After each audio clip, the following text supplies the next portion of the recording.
diversity, and it's a good defense against populism. And this defense against populism is, I think, our weakness. We are not doing too well with this, because all, or maybe most of the political countries in Poland, parties in Poland, follow populism direction to more or less extent. From a technological perspective, I would like to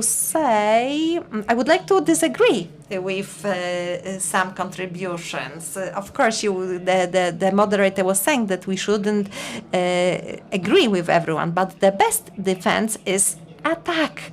So we should launch the attack. But first, let's consider some figures, some numbers. I was at the conference of rectors of universities of technology. This is a technology that travels around different universities of technology. This time we went to Rzeszów, so there was a presentation by the rector of the University of Rzeszów. He was saying how great his universities. Then there is a discussion with the rector, and somebody asked whether they perceive a problem we all face. Poland, due to its geographical location, is perceived as a country next to the front line. We can fight demagogic. I'm not talking about geographical education of Americans, but to many people in internet from other countries think that Poland is fighting the war. And Rzeszów is perceived as a city next to the front line.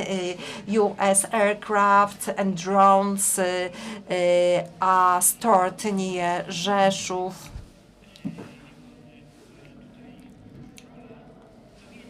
And the director said that he's not going to be against it. It's not his role. And this topic should not be discussed during this conference, because maybe this topic is not for universities of technologies. Maybe other universities of arts should be involved. So we were very surprised. Well, universities should discuss it. Universities of arts and universities of technology should not be involved in this topic.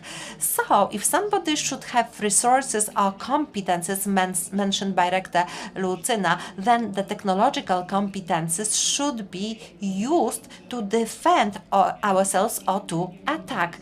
We do not do this, unfortunately, and I do agree with Lucyna. Unfortunately, we have no resources.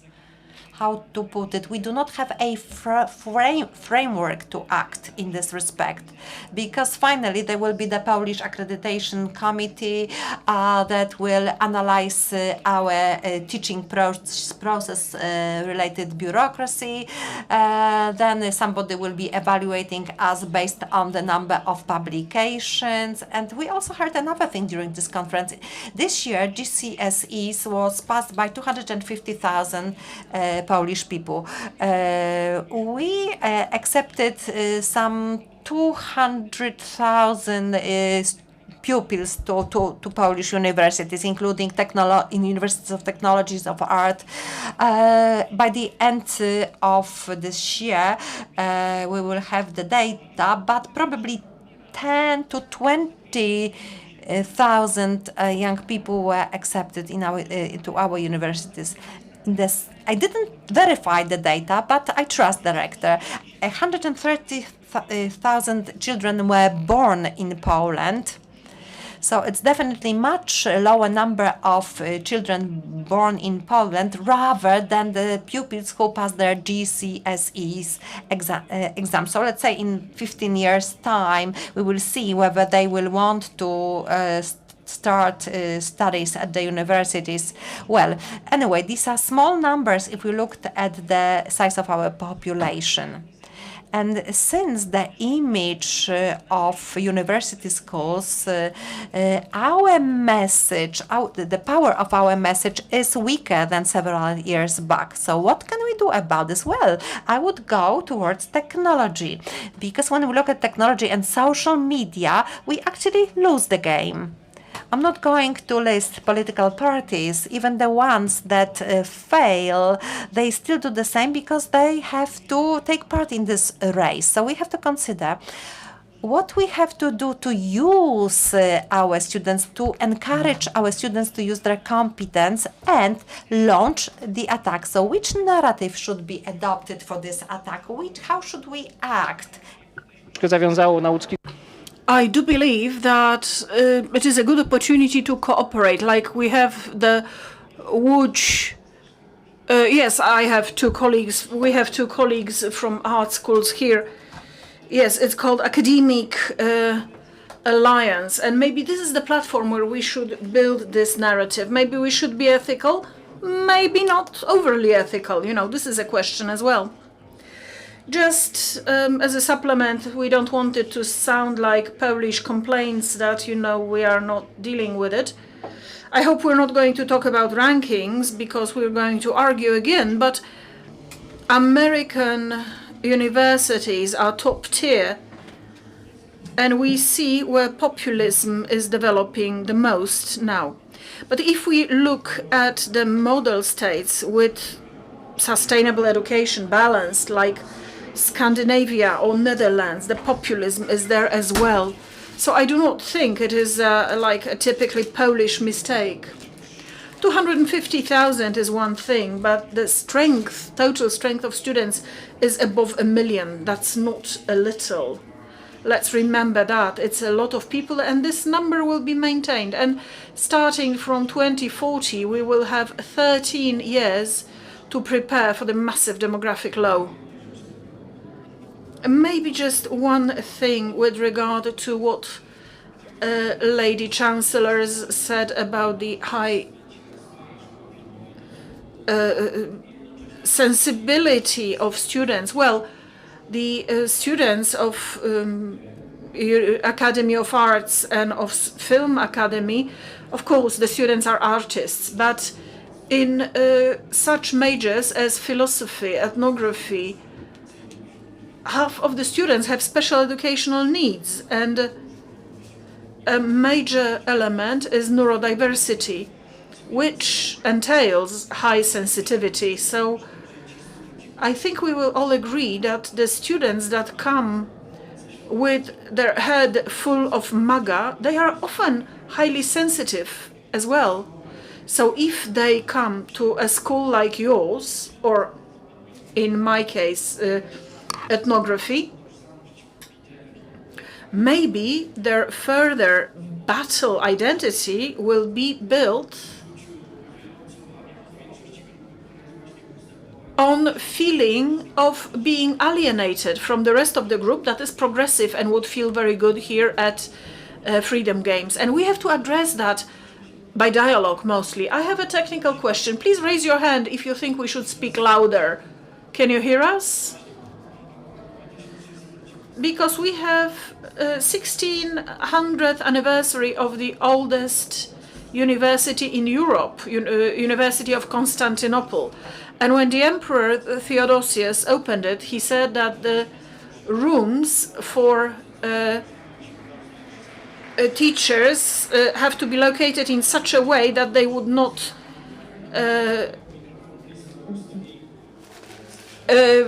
speak over each other. We were not able to do that, but please speak aloud.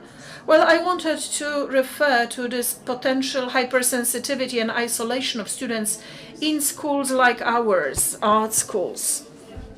Of course, it may happen, and it does happen, but I do think situation in art schools, at least ours, is changing a lot in terms of the teaching model. For many decades, we had the master and student model, but in film and theater, we feel that this model has been exhausted because our mentoring is no good anymore, given the broad access to sources of information and quick development of artificial intelligence. The training in the area of artificial intelligence shows very clearly that the student may gain knowledge about the development of that tool faster than the teacher does. So the teaching model is changing, whether we like it or not.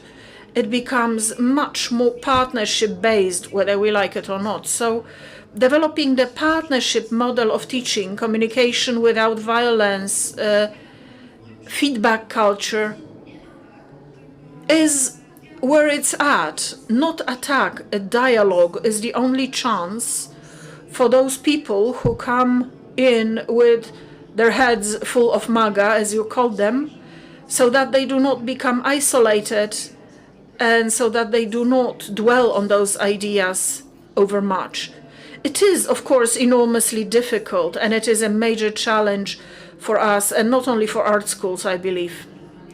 Ladies and gentlemen, I do believe it is a challenge for all of us, and counteracting populism, of course, should be treated both in the context of individual sensitivities and directing those sensitivities, and in a social aspect. Being a teacher and having a co-pilot, I asked it, what should I do to overcome MAGA? What should I do to overcome MAGA effectively? Their erroneous or untrue opinions about science, education of society in terms of anti-vaxxing, anti-scientific, anti-mainstream areas.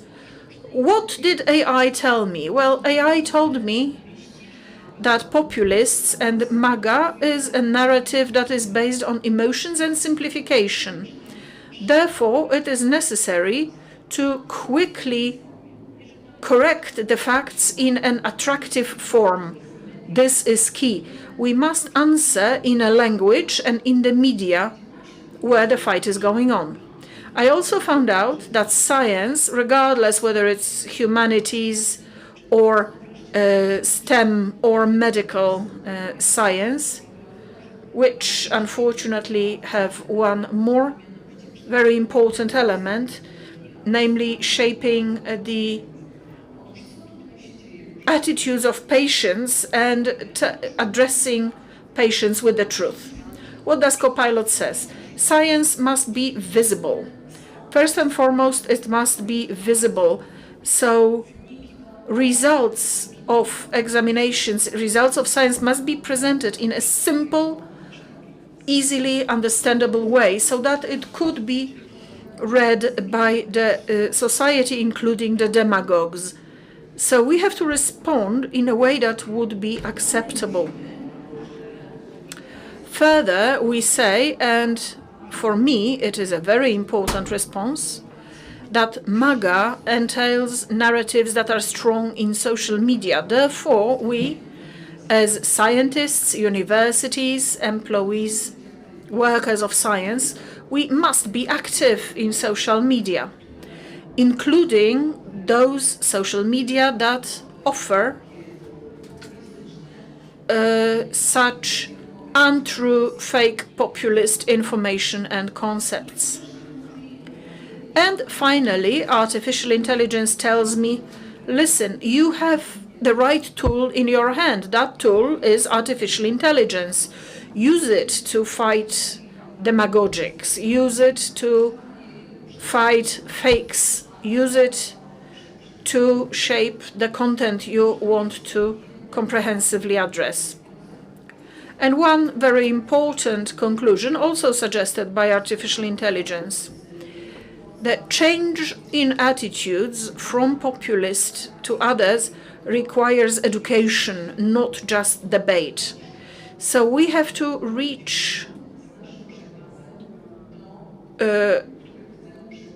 those we want to convince with our knowledge and our message. Well, Madam Chancellor, it leads me to two questions. One I already have written about AI, but the second says we are talking about attractive language, about reaching out to people. Many scientists do that against the odds. But isn't the institution the problem here, and the way the state holds science accountable, the evaluation methods? Maybe it is a task for chancellors, because you are closest to the minister. whoever he be. So you can exert pressure as a community, because we were able to disgust ourselves with such things as influence over society. It's the so-called third criterion. We have to collect evidence of influence, and it can be some things but not some other things. And for every discipline you select one king indicator, or two or three. But that means that the scientist has to collect evidence of influence, and then it all gets drowned in bureaucracy. At the same time, many people from my university, your universities, do a lot of good work popularizing science in social media, translating books, being present. Ever more rarely I see an opinion that you should work with your own field and not go to the media because it is below scientist's dignity. It is the journalist who has to come and beg the professor to talk to him. I see this attitude is disappearing, but institution makes it more difficult. I will go back to AI in a moment. But please consider, we could be trendsetters. We do not have to use vulgar language. We don't have to simplify the language just because we are told that people have more limited vocabulary, so let's only speak in simple sentences. We don't have to do that because somebody will become interested. But doesn't the institution make it difficult? Andrzej, institution is us, please. Each of us is doing that individually. Human resources of every university we represent are hundreds and thousands of people, and we differ from each other. In Łódź University, 2,500 academics, but administration is also active in the media, and we do popularize. We can't change everything at once. This AI wrote it in some very smart words, but it is in reality stupid. Because it is a package, we can say, yes, we will do it like this, this and that. But on the other side, you have a human being. Take 2-3 years and people think differently. Look at kids after pandemics, the 2-3 years. We have maybe not a problem with them, but they are a challenge. And in a moment, we will want to maybe spend time together. We will throw away the cell phones. And some counter formats emerge. You know, university is not always necessary. But the university has popularization societies, authors societies, people who like struggling with media, who give us very little time to explain very complicated things. But we do work it, and most of us are on the good side. But human resources are varied, student resources are varied. We have to meet and talk person to person. We have to be sensitive about the other person. Academics are changing as well, even the hard-headed ones, the ones who still think of themselves as masters and mentors, they are under pressure as well, because the critical group of students is growing from year to year. And they know that they can say that something is wrong, something is being done wrong. And I do believe that this pressure on us is the right thing to have. I'm not afraid of it, and I will convince my colleagues to not be afraid of it either. Well, by institution, I understood not only our individual universities, but state institutions, the ministry, the Polish Accreditations Committee, you know, all that milieu that we function in. I think you formalized it too much. You mentioned COVID. One very simple example of how the society changed is the vaccination rate. How many people accept vaccines and why they are fewer and fewer? Because we don't know how to talk to them. We have to be open. We do not know how to talk to them. In the media, where all those anti-vaccination movements are present, we have no idea about them. And they promote fake news, half-truths, obvious lies, and we have to react because we are responsible for it as universities, as researchers, and especially as medical professionals. We have to provide information that will correct the fake news. We have to confront it and consider what instruments we need to use. Maybe we need to cooperate much more. The arts represented by both Madam Chancellors here should support our message, because now it is obvious that an attractive message, be it visual, be it graphical, reaches the recipient much easier. So maybe we should consider how we should cooperate to counter that wave of populism and untruth, anti-science, because the satisfaction from being developed, we develop as universities, but please see how small a group we are.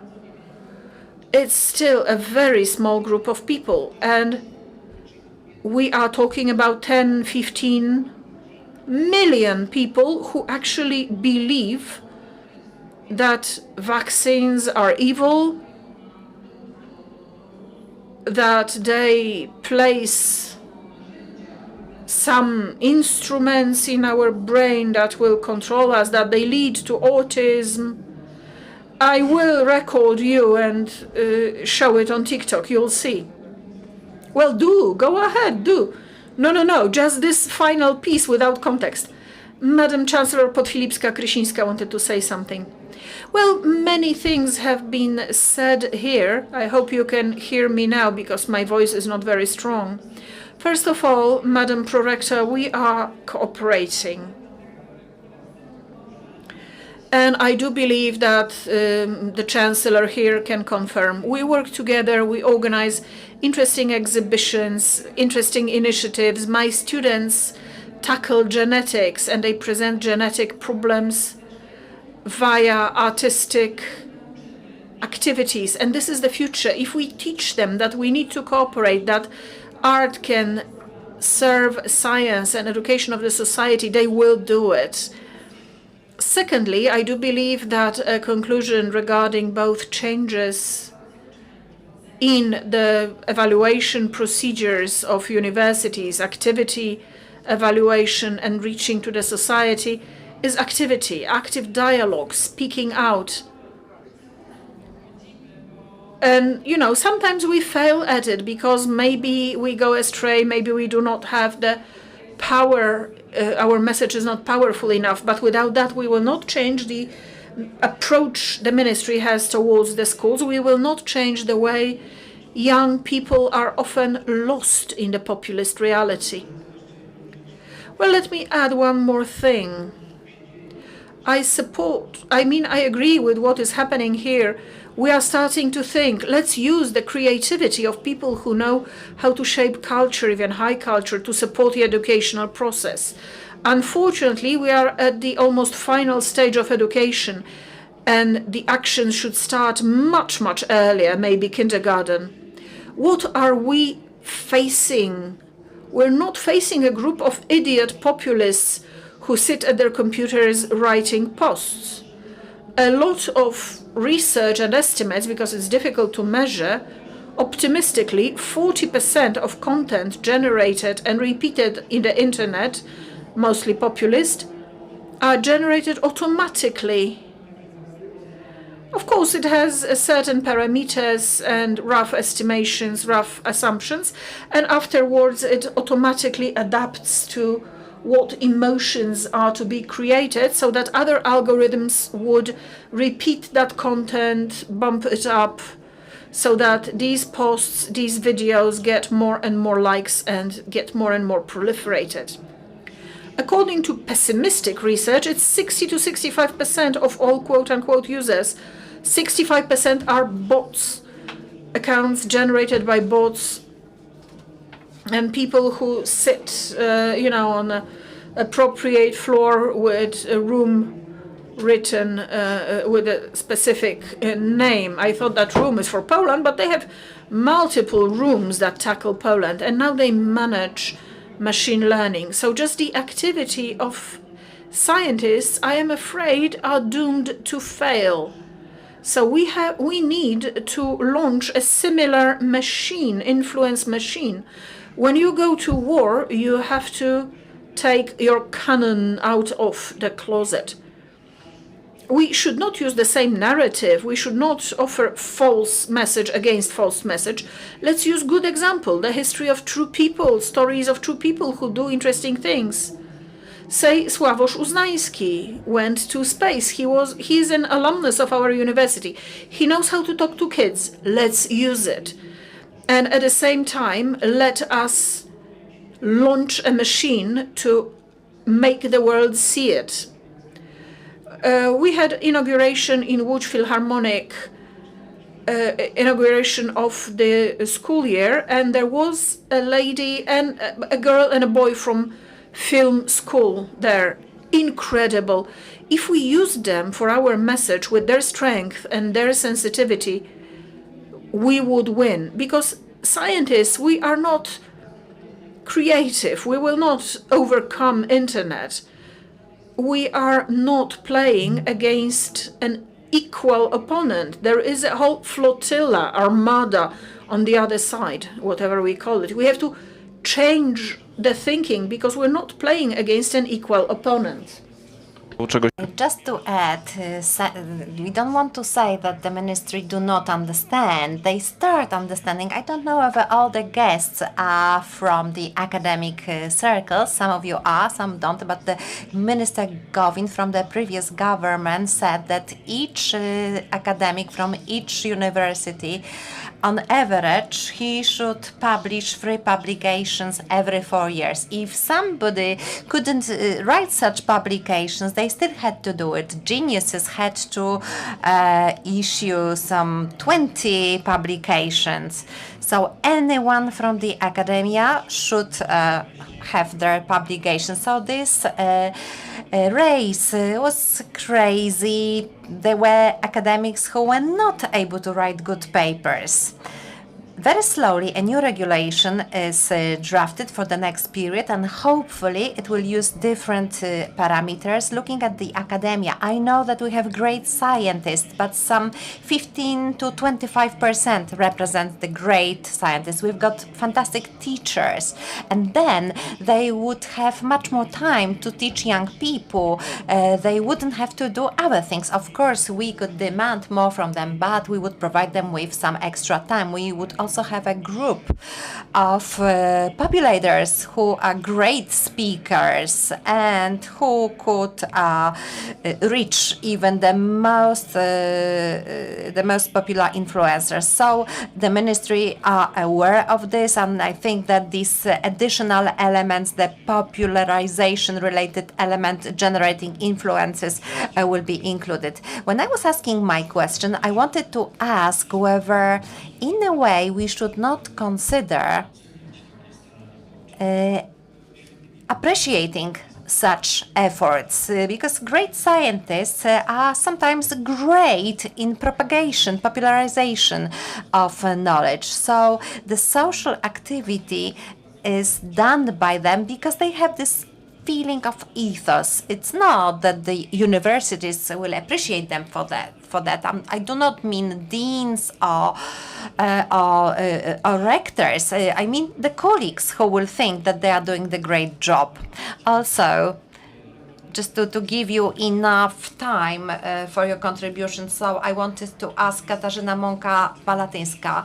Of course, this violence attitude has to disappear from the universities. Of course, there are still some violent characteristics in some universities. So, of course, it depends on people, but the system of master and pupil. Maybe we should call the master the teacher. Maybe we shouldn't get rid of this to build just complete partnership. People who come to our universities, they have no knowledge, no skills. We can teach them. Sometimes they have a skill and knowledge they can share with us. But very often in the studies they start, it's for us to teach them. This is our job. We need to teach them. So maybe this system, if we reject the feudal aspect of the system, if we build this interpersonal relation between teachers and students, just of course, we should not get rid of it. I think it just has to be modified. Because lecturers who just deliver lectures to the students, I think this has exhausted. Several years ago, students didn't have questions, comments. They were leaving the auditorium. They were happy that it was all over. Today, the situation is different, and I think it is a reason for optimism. Young people are interesting, they are open. Sometimes they ask us difficult questions, so we shouldn't get rid of this system. We just should modify it. Just the elimination of this feudal structure, of course, has to be done, and this violent style should be also rejected. Of course, I do not mean the physical violence. I mean just this building the walls between lecturers and students. On the other hand, when we look at smaller universities just like ours, when we do not have that many students, sometimes classes are one-to-one, we have to avoid this over fraternizing, making these relations between teachers and students too friendly, too open. And of course, there are lots of tools that allow us to learn this. It's not only for the art schools, it's also for universities and universities of technologies. Teachers who face students very often are not prepared for this role. At the lower level of education, I do not mean the quality of teaching, but we require of the teacher to be prepared to do their jobs. So they learn methodology, psychology, and young lecturers, university lecturers, are completely unprepared, and they have to face the students unprepared. We conducted some research in our university that indicated that our academic teachers expect that under their life learning education, they will have classes on psychology, teaching, methodology of teaching, which is quite neglected at the art schools. It's not a systematic process when we talk about teaching methods, and there is this internal need for this.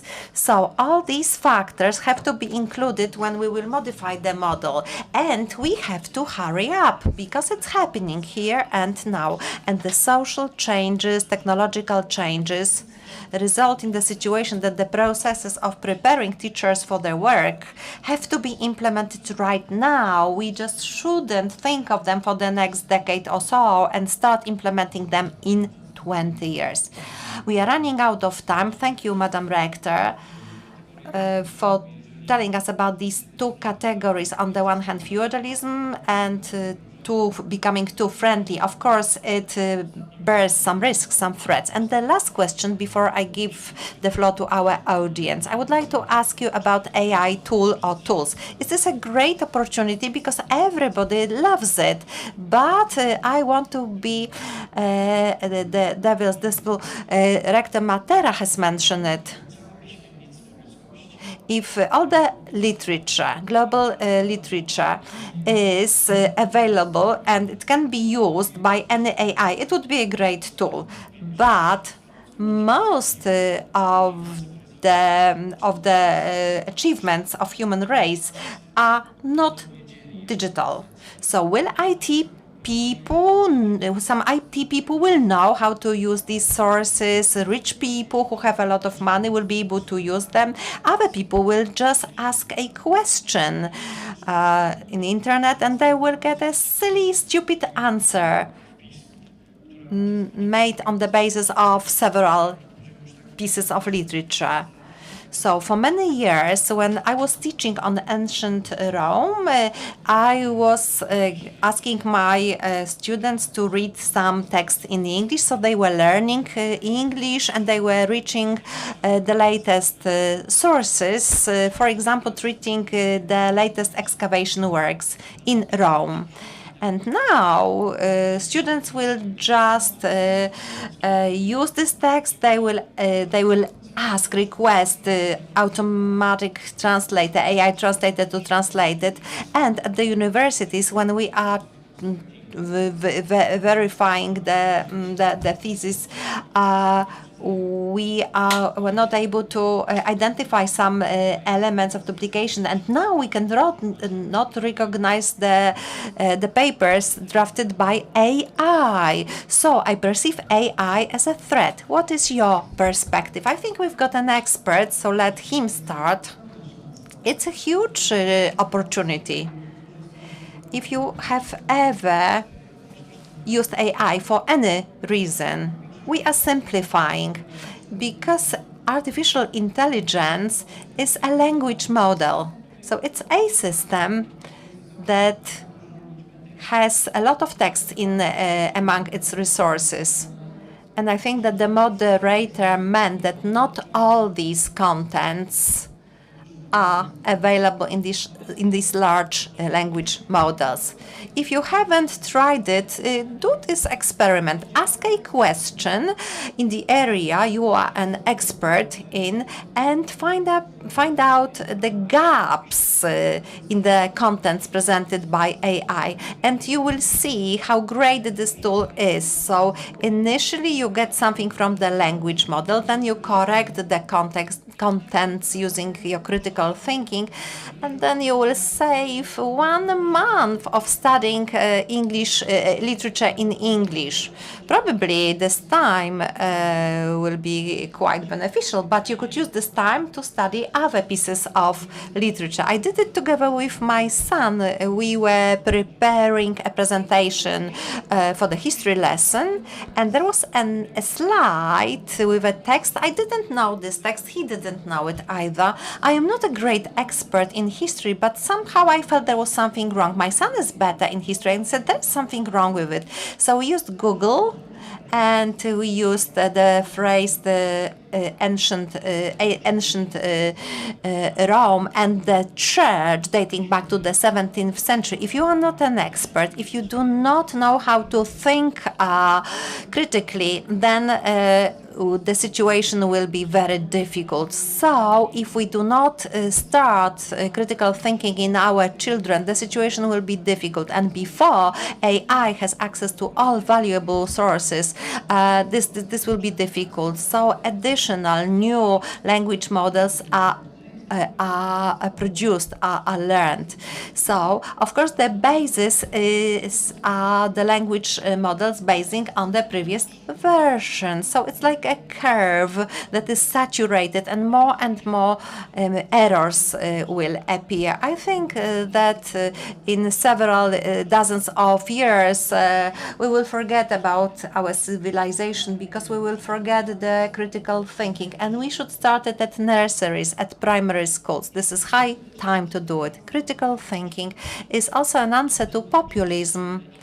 We have to teach both our children and students how to think critically, not only in the context of AI, but also in the context of populist contents. So we have to teach them some kind of a distance. So education will do for this. Are you a pessimist or optimist? You know that if we look at the history of mankind, we can use then the pessimistic narrative. So very soon artificial intelligence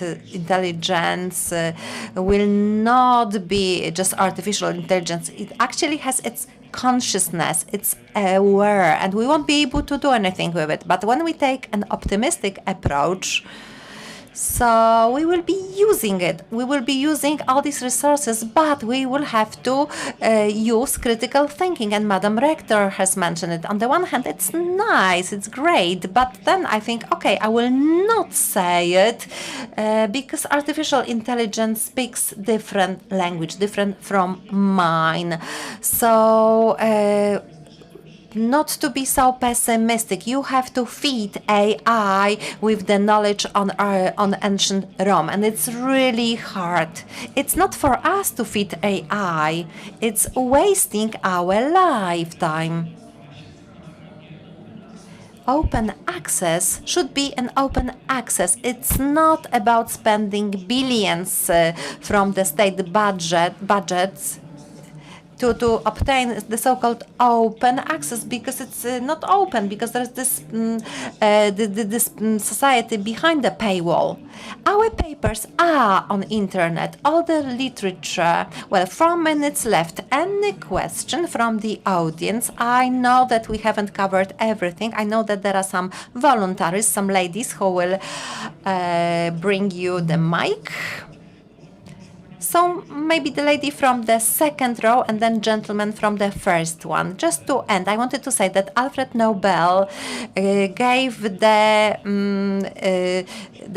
Peace Award and the AI creator should give the award for the best book. Thank you for giving me giving the floor. I wanted to ask you about the topic of this panel. I would like to refer to the discussion of Professor Matera and Professor Woźniak.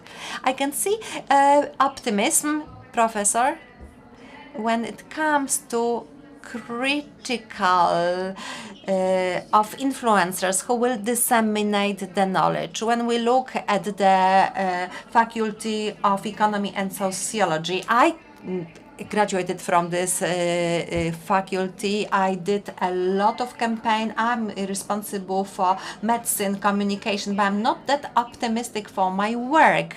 My work is related with Professor Woźniak's work.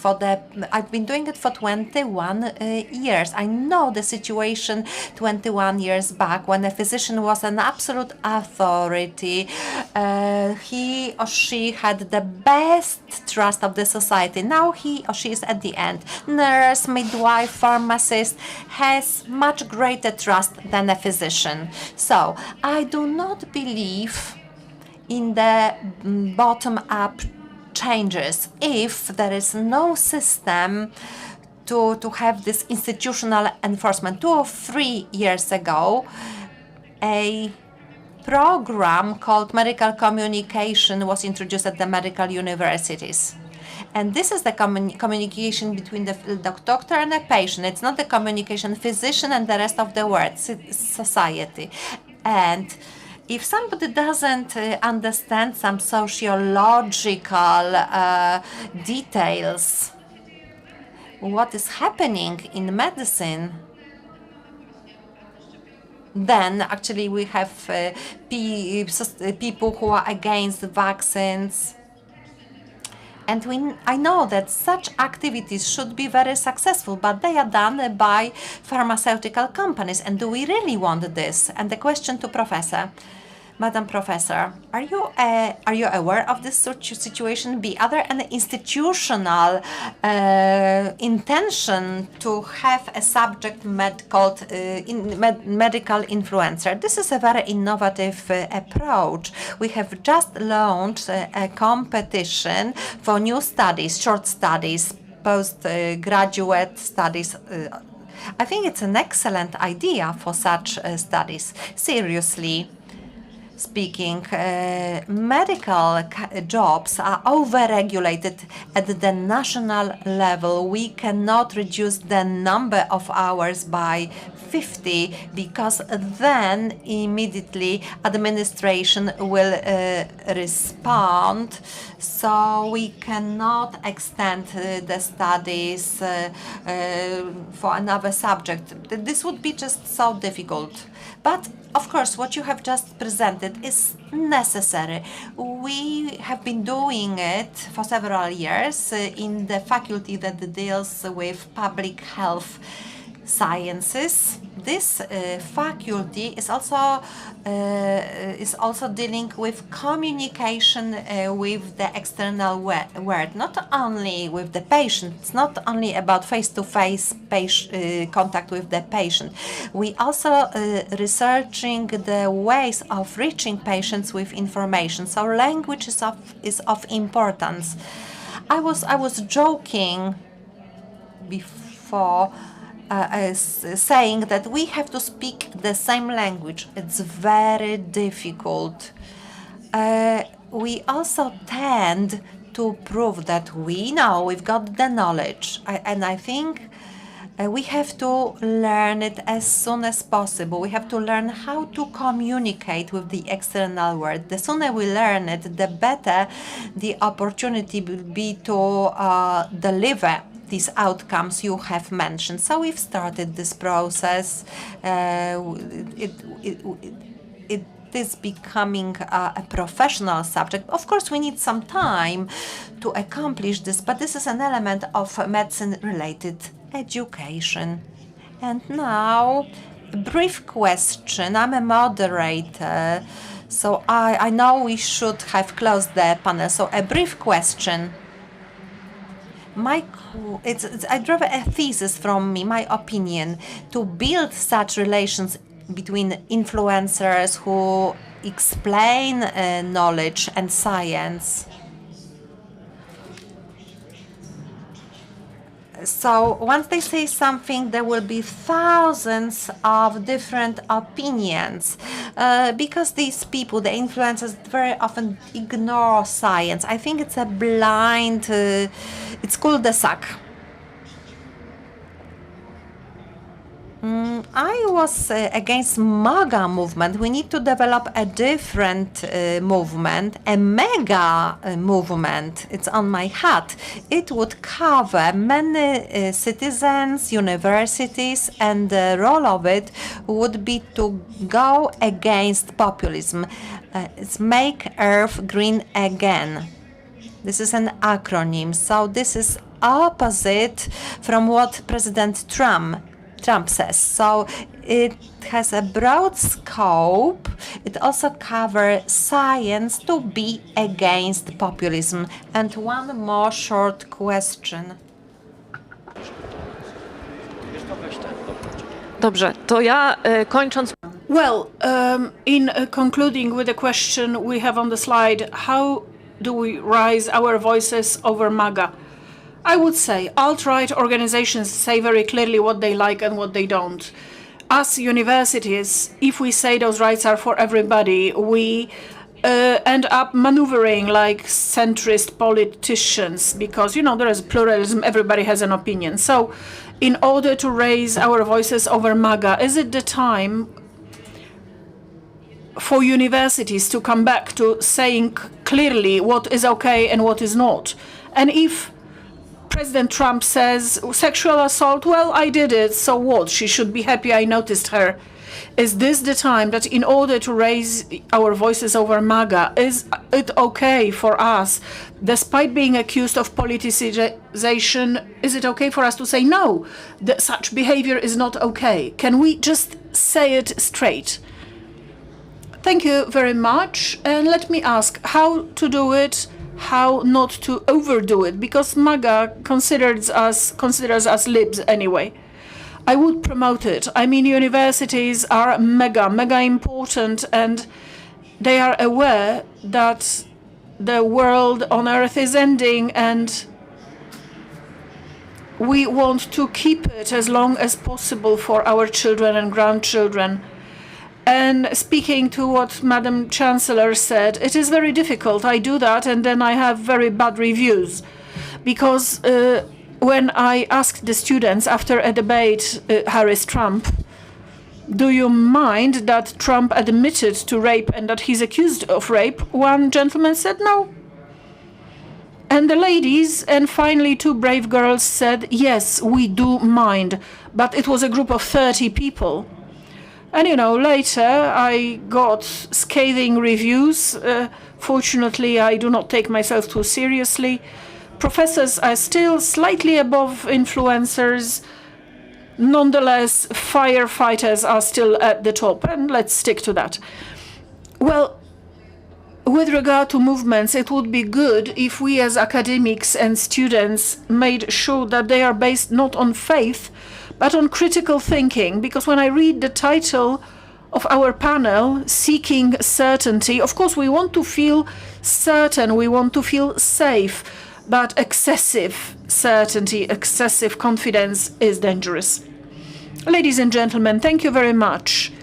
I hope that probably just as the speakers feel slightly unsatisfied, you feel unsatisfied. It would be worthwhile to continue this discussion as divided into various topics. Maybe we will have an opportunity to do so. Thank you to the speakers, and I just want to say one thing. Critical thinking is fundamentally important, but it is nothing without knowledge. In the post-things world, I don't want to add anything, the person that is going to read, if I may quote on Umberto Eco, don't think the book will disappear. People who will read and understand and will be able to present it to others in a beautiful, rhetorically perfect way, these persons will contribute to keeping the world going. Please read the Manifest of Bibliodiversity. It was written in Chile and it's already been translated into Polish. Our guests were Professor Olga Podfilipska-Krysińska, Professor Katarzyna Mąka-Malatyńska, Professor Andrzej Romanowski, Professor Lucyna Woźniak, and Professor Rafał Matera, Chancellors of Łódź Universities. Thank you. Ale wiecie, co powiedział Einstein? Wyobraźnia jest ważniejsza niż wiedza. Wyobraźnia jest głównie Ale ważniejsza niż wiedza. Ale z kolei Wittgenstein mówił, że jak nie ma nieograniczona. żart nie jest tak naprawdę. 3 razy sztuka.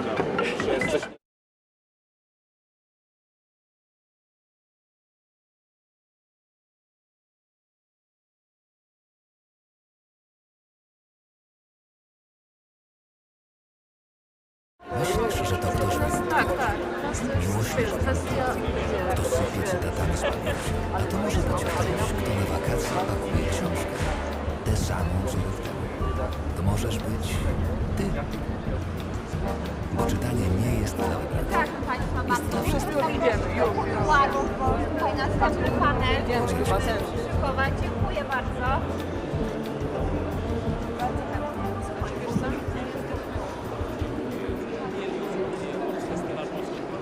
Spotkania, projekcje, warsztaty, tego gala finałowa i wybór najlepszych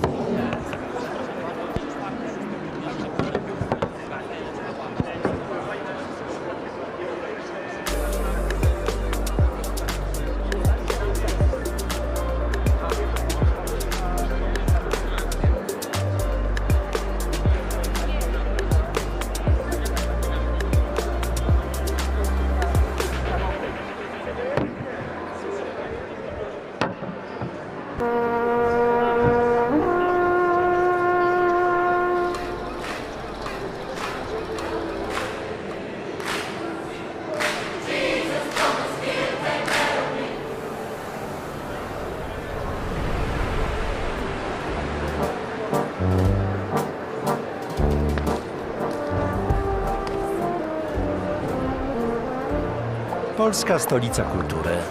Jesteś na miejscu.